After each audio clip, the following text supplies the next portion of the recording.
Welcome you all. We are here at the Green Chalice gathering as we come together to be introduced to ministries within the wider congregational efforts to do Green Chalice and creation care, but also to listen to one another's joys and concerns and to connect.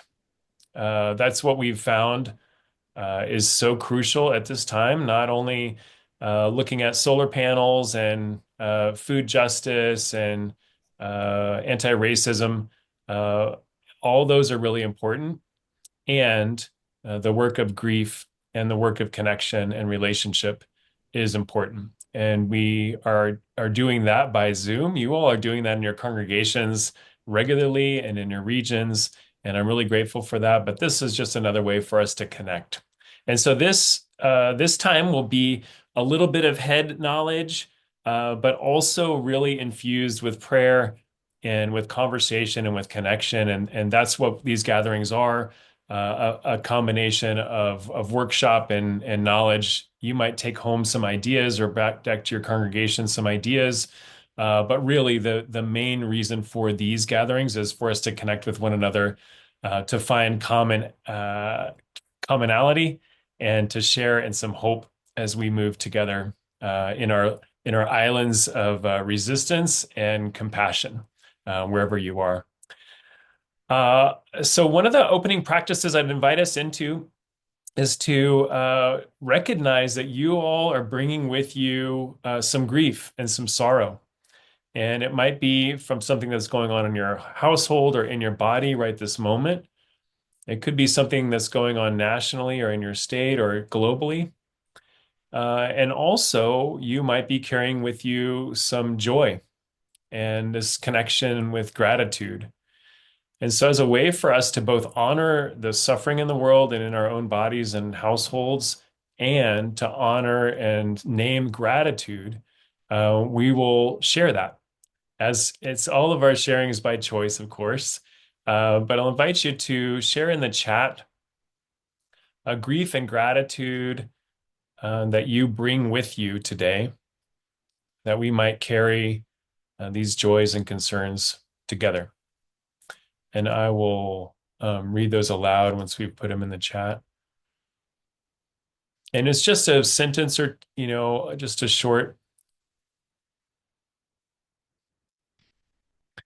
You all may hold and continue to put that in the chat if you'd like to. And we recognize that this is ongoing. This is a glimpse, but it helps us to know each other a little bit better and to recognize that we do carry these things simultaneously in our hearts and in our bodies and in our brains, that we are both witnesses to suffering and we have the capacity for joy.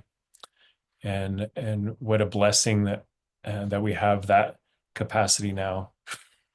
We remember God's presence with us. I light this candle on behalf of the suffering that you have named, as well as the deep gratitude that you offer on behalf of yourself and your communities and our globe, human and non-human.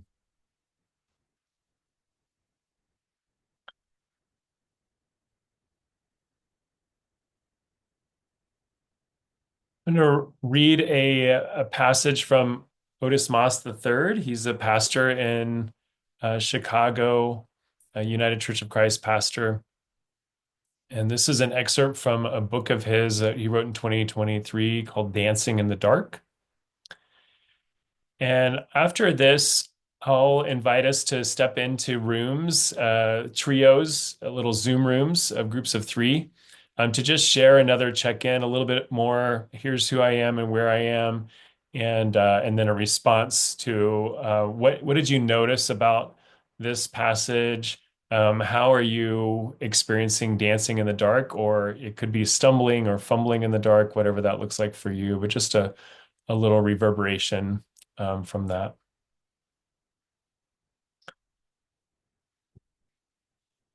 Reverend Moss says, I told the congregation that we must meet the threats in our lives. We must fight for justice, for our safety, and for the right to live in a world where we can thrive. But even in the darkness of midnight, we can maintain a connection to the light. When we cannot survive in darkness by using visual tools of sight, we have internal tools of memory to remind us of our terrain.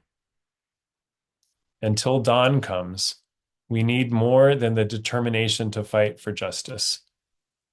We need love to keep us from getting lost in distraction, love to keep us from falling into despair, love to help us restore ourselves, get back into harmony with ourselves so that we can last through that dark night. Dance, he told his congregation, dance even in the dark.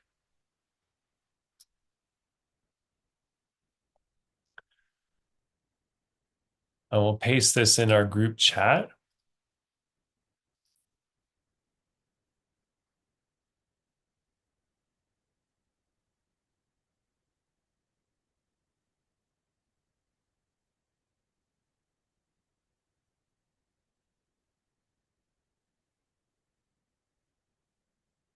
And if you haven't done the chat before, it'll ask you to join a room, three or four of you. And if you can't click the button, like I'll be in the other room, so I'll be here with you. So no stress, but just your name and where you are and what struck you about this. Where are you finding love alongside compassion and justice, or where have you seen dancing in the dark, or is it absent for you? You can pass. This is a sharing by choice, and I'd invite you to primarily be a listener, but with little glimpses of you speaking too. Welcome, welcome.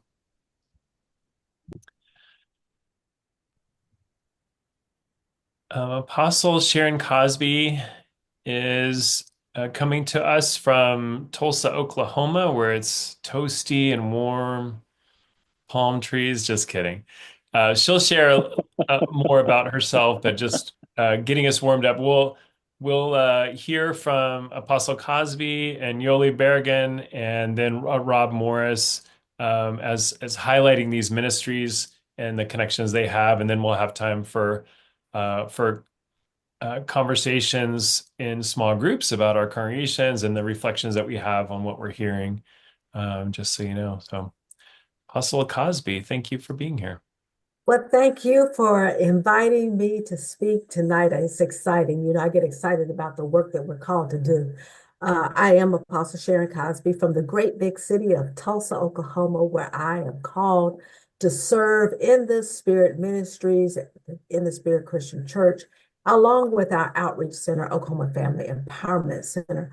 But one of the reasons why I'm really here tonight to speak to you is because of my work with Green Chalice and serving as climate ambassador representative for the National Convocation.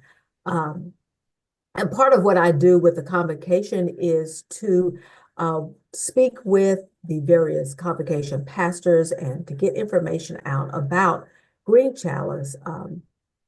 I started in this work because I looked at climate change and environmental justice.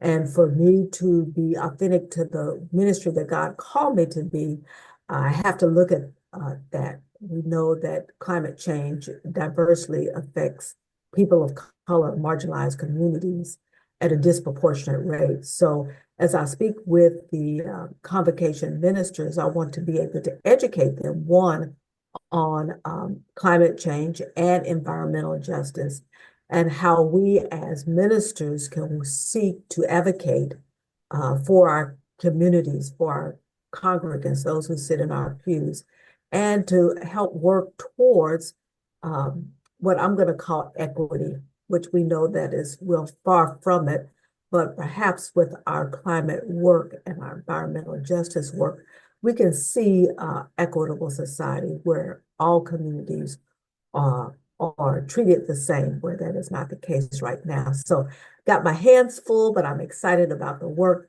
And in our current political climate, it seems to be kind of put back, but I believe that our work can continue to go forward no matter who is leading our nation right now, because we have great work that needs to be done. And we're called to do it. If we're going to all be ministers or even just followers of Christ, that God called us to care for our creation, care for our earth, and to care for those who are most vulnerable, the weak. So that's our work, and I am excited about what God has called me to do. I hope that was enough. Thank you so much. Uh, Very grateful for this ministry and for the ways that you have already been a climate ambassador with Blessed Tomorrow and the work that you're doing in Tulsa. And just yes, yes, yes, yes. I'm going to pause to jump in between you and Yoli really quickly to just share a little bit about how these relationships are, how we're able to have these relationships in the way that we are. And that story, just really quickly, is because of Heights Christian Church in Houston, Texas, that had been praying for LGBTQ rights and climate change work for years. And as they were discerning, closing their doors and selling their property and walking alongside the area and region in the Southwest region, they chose to provide donations to 20 different organizations, and Green Chalice was one of those. And in the midst of their generosity, I think of it as a composting. Not only do they sell to like they're doing consistent ministry through their building now, but through their generosity, they've been able to share these gifts, and their prayer has extended with resources to not only Green Chalice and Disciples Home Missions, but also now National Convocation, Obra Hispana, and we'll share with you a little bit later 12 congregations that will have the opportunity to have young people in their church working on climate initiatives and justice initiatives. And so I just wanted to name that Heights Christian Church is we've been in relationship, Carol and I and Green Chalice for a decade and more, have been seeking ways to connect with congregations, and this way is so much more beautiful because it allows for deeper connections and more of us doing this good work from a variety of perspectives and experiences. And so we're so grateful for you, Apostle Cosby, and for you, Yoli, and Rob Morrison. Christmount has helped in a variety of ways to connect us with this same work too. So all three are. I just wanted to name the Heights connection there, and also the new initiatives that are coming forth because of that. So thank you all, Yoli. Thank you for pausing and letting me jump in there. But wanted to introduce you in that way. Coming out of Oregon, and we heard your prayer concern today. So recognize there's a lot going on, and really grateful for the ways that you're stepping in with creativity, enthusiasm, and wisdom around climate justice and care for the earth. So thank you for being here. Oh, well, thanks for having me. But yes, my name is Yoli Barragan. My husband and I are pastors for Banyan Ministries out in Portland, Oregon. And I am the Obra Hispana Green Chalice Ambassador. And so that doesn't come with an actual like detailed like job description of any sort. And so right now it's been more of like connecting with people and getting educated and finding the resources and things like that. And so far, I want to say it's been a collective effort, along with the national Hispanic pastor and the board and everything. Um, we've been kind of getting the word around as to what Green Chalice is. They didn't even know it existed. So that's a good step forward. So we've been getting the word out and letting them know what it is, what creation care is, and we've gotten really good feedback. Currently, I was able to meet yesterday actually with a few pastors of different congregations, who were interested in having us present what Green Chalice does, and how they can become an environmentally friendly congregation.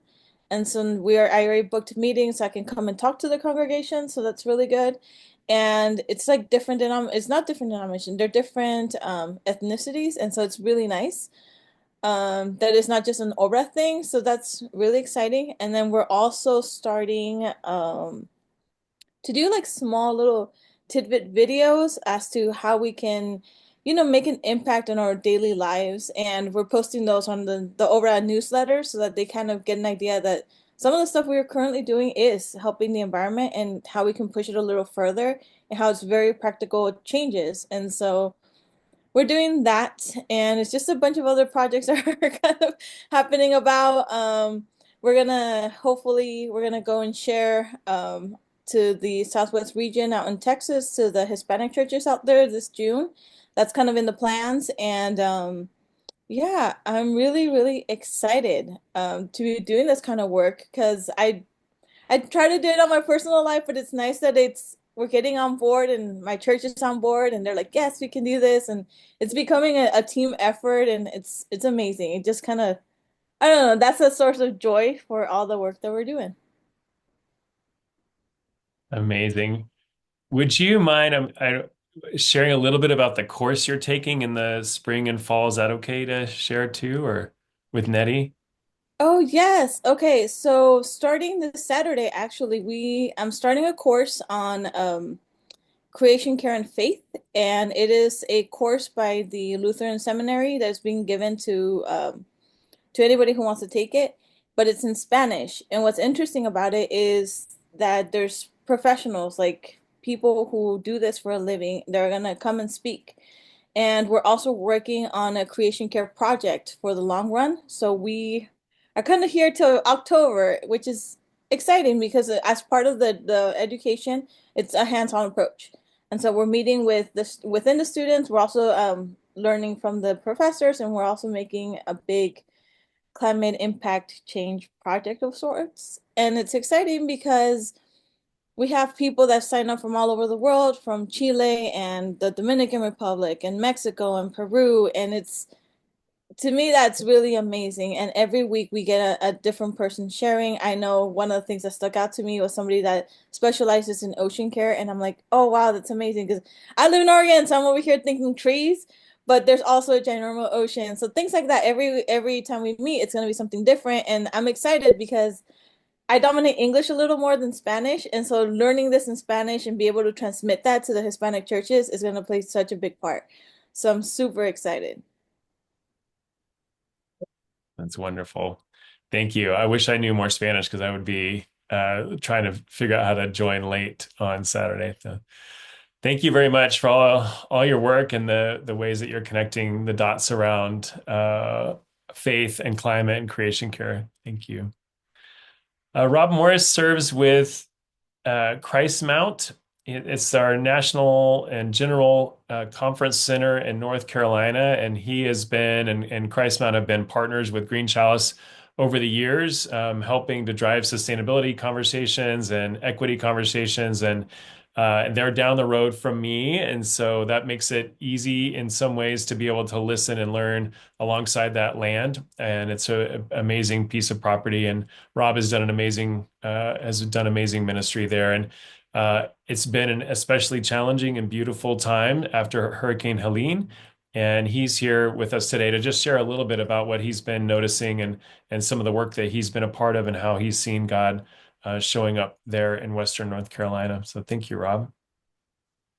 Yeah, thanks for having me. So, it's good to see some familiar faces and lots of faces I have not seen before. So, um, I've got just a short video.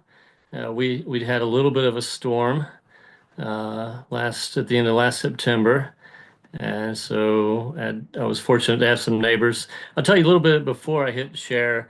Christmount sits on 600 acres in Black Mountain, North Carolina, just outside of Asheville, Western North Carolina. We don't get too many hurricanes. In fact, this is probably the first one in over 100 years that has hit like this, and it was worse this time than it was 100 and some odd years ago. Um, and so Christmount sits in the middle of a neighborhood. We're not only the National Conference Center for the Disciples denomination, we also are home to 90 private homeowners on the property.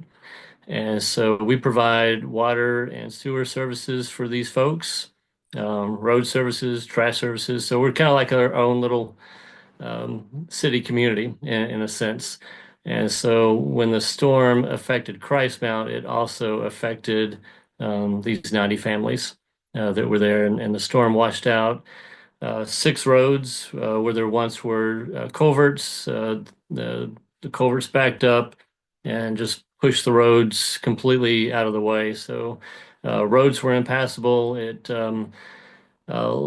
We had 20 some odd water and sewer lines that were completely destroyed. When the roads collapsed, the water and sewer lines went with them. Um, we have our own well system on the property.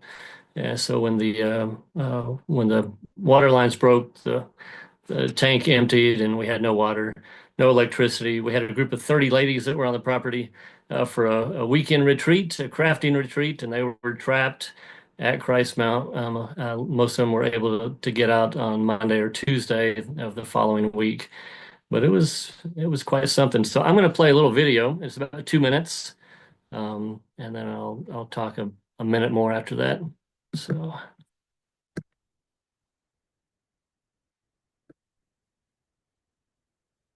Can everybody see that?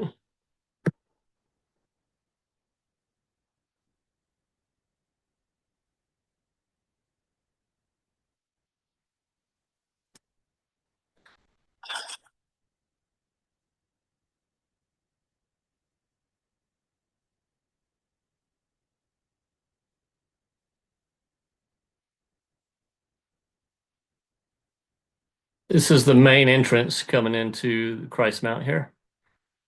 These are some of the roads throughout Christmount with water lines.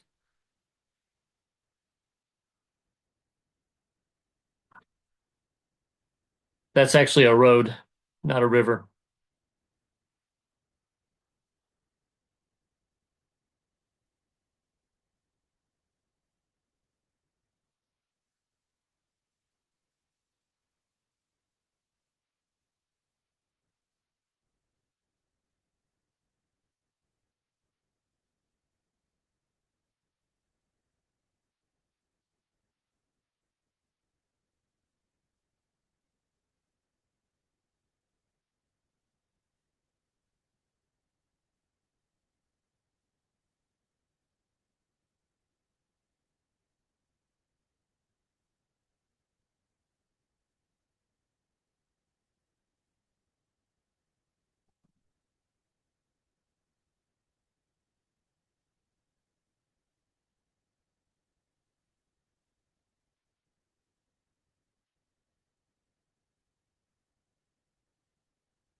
So I figured pictures are worth 1,000 words or so.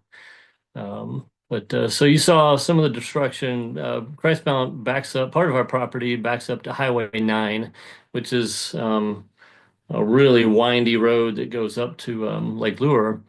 And Highway 9 had several mudslides that just came down the road into our neighborhood. Luckily, there were no casualties. No houses in our neighborhood were lost. We had some tree damage that hit roofs and whatnot. But we did have, I think, three mudslides come into the property. We had 9 hiking trails on the property. We have half of 9 hiking trails left on the property. And some of the destruction is obvious. You got a pretty good glimpse of what we experienced there.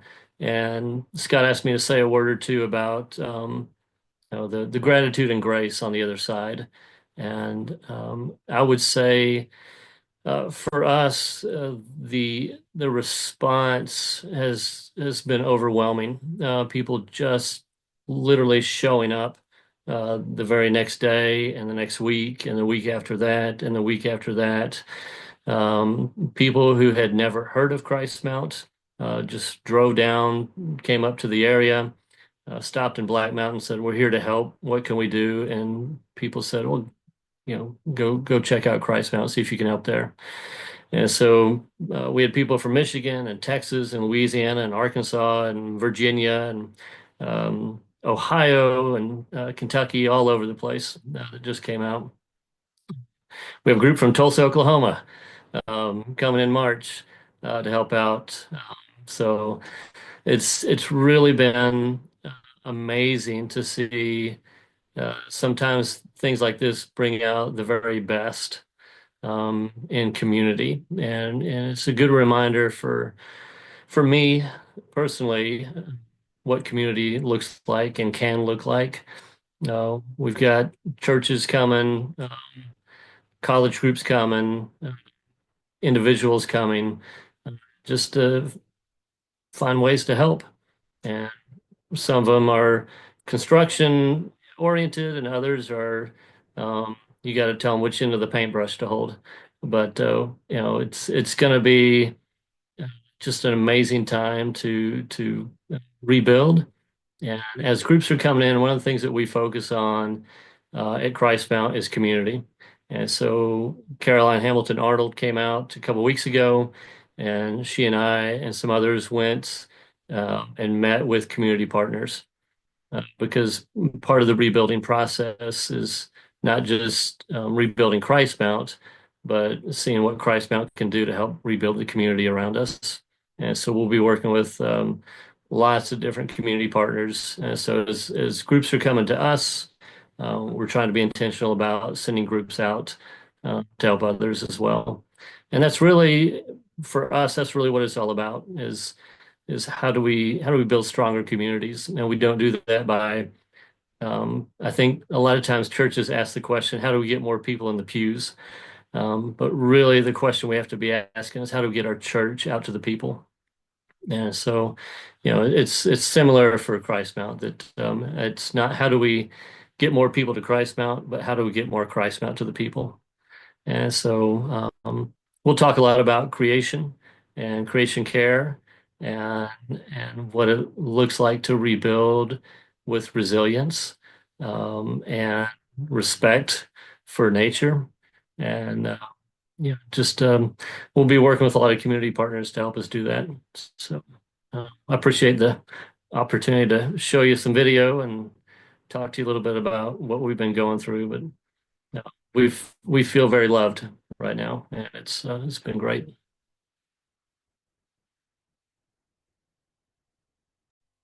Thank you. Thank you. Thank you.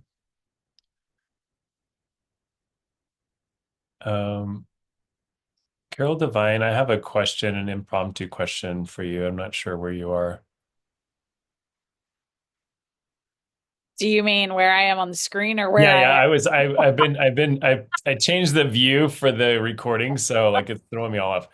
I would you mind praying a blessing on these three manifestations of ministry? Just as I'm just recognizing the heart that we've received and the stories that we've gotten a glimpse of, and if you're open to that invitation, I think it'd be a beautiful expression of Sure. our joint. I'm sensing from people their gratitudes. Yeah, thank you. Just let's be in a spirit of prayer. Most gracious and loving one, we give you thanks for these three important and powerful ministries in your name. We ask your blessings on Sharyn and Yoli and Rob and on all of the communities they represent, for the ways they show up, the ways they are your hands and feet and voice in this world that needs your power so much. We give you thanks that we can dance in the dark. And there is a lot of darkness, but it is not the end of the story because we know that in you we have new life and we rise again.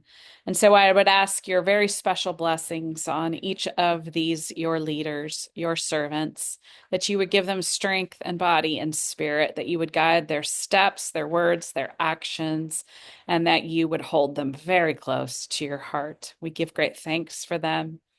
In Christ's name we pray. Amen. Amen. Thank you. So we're going to break into smaller groups now. And I have, we're not going to get to all these questions, but I put some questions in the chat. Question 1, how are you doing? Question 2, what did you notice in yourself or as you were hearing these stories, these 3 different storytellers? Where is your community experience challenging right now? Like, where are you noticing challenge in your community, in your church, your ministry area? What ways are creation care bringing you hope or life? And what is the Spirit of God stirring up in your church or in your life? I would imagine you maybe can get to 1 or 2 of those questions, and you might just pick one that you want to answer, but we'll break into groups of like 4, and then we'll have about like 7 minutes, and then we'll come back together. But this is a time for you to share a little bit more of what's going on in your church, and then also like how are you together leaning into this kind of work. All right, let me break out room it. Can we have 8 minutes just so we have 2 minutes each? That's easier Yes. Do it. 8 minutes. I'll bring you back in at like 7:55 my time and 55-ish.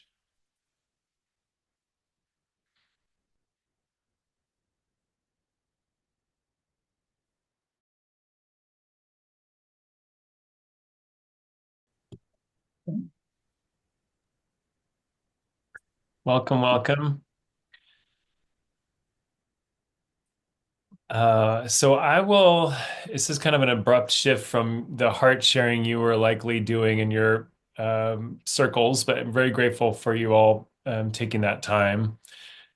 So I'd love to just share a few things that are happening with Green Chalice right now, some of the opportunities, and these are kind of announcements, kinds of a thing. And the first is happening soon, and it is we're calling Eco Story Circles, and it's a 7-week series. It used to be Carol Bono has done this a couple of times, and we're now calling them Eco Story Circles instead of Eco Grief Circles. So anyway, it is a small group setting where we look at the different kinds of grief manifestations of how we're seeing the world and how we might not necessarily just heal to get back out into the fight, but where we have safe space to really just be ourselves in the midst of the grief and anger, sorrow, shame, complicity, all those things. So love for you all to join. We've got a great team of therapists and pastors and chaplains that are leading it this year. And it's not a group therapy session, just to be clear, but it's a powerful way to come together. So love for you all to check that out. And there's more on our website. The next thing I'd love for you to hear about is we're announcing the Justice and Creation Summer Fellowship Ministry, and we're really excited about that. We did this last year and had 10 congregations say yes to us, and they had interns, people that are 16 to 26 years old, serve with them. The church hires them, or camp hires them to do creation justice work on their land and in their space. And we're really excited. We had an opportunity to meet with all the young people as well as the mentors, and it's just a great opportunity for us to grow this idea. We had a couple of young people say this is something they want to think about for ministry, like call to ministry conversations, and just really a beautiful summer. So I'm hoping that you all will know a congregation or that you might be interested in your own ministry site to be thinking about this. I don't know if Brian's still here, but I just wanted to do a shout out for him. The justice and advocacy ministries that he has, he works with immigration, anti-racism, and climate change. Those are his 3 main portfolios. There's nothing going on with those ministries, so he's bored all the time. I'm just kidding. Obviously, it's like a massive amount of, but he has been pulling together a variety of ways of doing this work. And so I keep, I keep putting this in here and it's too big. So I have to keep adjusting it. But his resource is just full of other websites and ways to be thinking about what's happening politically and policy wise and how the church might respond faithfully. Carol is involved. She's with Blessed Tomorrow as well. And so I just wanted to do a quick naming that the National Faith and Climate Forum is coming up on March 27th. Did any of you host last year? We had about 12 or 15 disciples churches host for that Faith and Climate Summit or Forum. And it's a great opportunity to be a hub for your community, to come together and watch and participate in this forum, which is mostly online, but you can do things in your location, and there are resources to help you lead that. You don't have to host; you can just come. It'll be a great experience. And then the other, I just wanted to let you know these two dates, save the dates kind of things. One of them is in North Carolina. It's the Sowing the Seeds of Love Creation Care Retreat that's happening May 2nd through 4th. And then the Orion Scott Clergy Retreat at Christmount is happening September 16th through 19th. And we don't have registration pages up for that, but just pencil it in if you're interested. And one's more of a clergy thing in September, and the other one's a y'all come, but it's in North Carolina, so it might be a little far for you. But just to note those pieces. And General Assembly will be Yes. there. General Assembly, and that's going to be in Memphis, and we typically have a variety of things that we're excited about. We do have a workshop, and we will be doing some hikes or after hours events and things like that. So we're really excited about that. If you're planning on going to General Assembly, and let us know, because we are looking for volunteers and different people to co-dream with us about General Assembly in Memphis this summer. And yeah, that's a little bit about what's happening for us right now. Carol, any other things you can think of? Those are the big things. Yes. We have a new website that's really beautiful, and Brian Frederick Ray helped to design that along with Chris Dorsey and another Chris. And check that out. It's Disciples Home Missions. It's got a searchable dynamic that is just really powerful. You can put in a variety of words and get some good resources from across the life of DHM. And so it's pretty cool that way. And there's a mapping feature they're talking. I don't know if I'm supposed to say that, but there's some cool ways to find one another in the future, potentially. I'll just say it that way.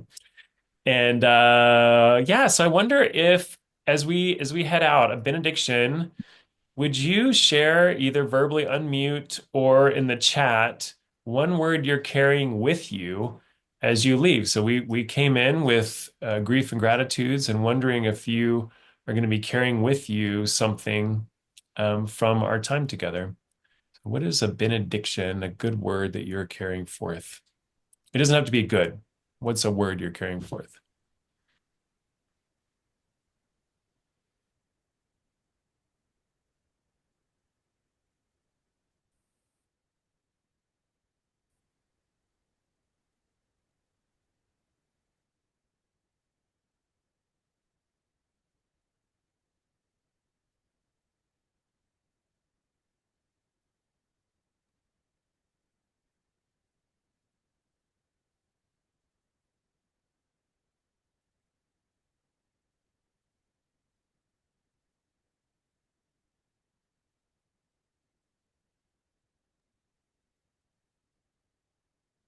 Community, friendship, inspired, hope, hope, connection, resilience,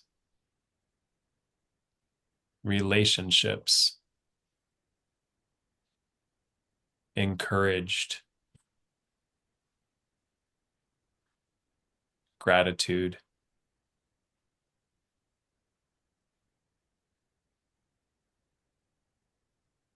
collaboration.